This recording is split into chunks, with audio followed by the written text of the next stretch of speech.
Electoral బాండ్లపై SIT విచారణకు దాఖలైన పిటిషన్లను supreme court తిరస్కరించింది. ఎలక్టోరల్ బాండ్లపై విచారణ జరిపించాలని, వీటితో క్విడ్ ప్రోకో జరుగుతోందని పిటిషనర్లు పేర్కొన్నారు.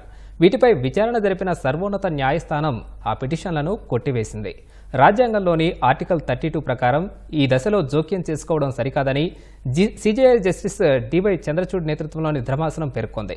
క్విడ్ ప్రోకో జరిగిందన్న ఊహతో ఎలక్టోరల్ బాండ్ల కొనుగోలుపై విచారణకు ఆదేశించలేమని సుప్రీం బెంచ్ వ్యాఖ్యానించింది.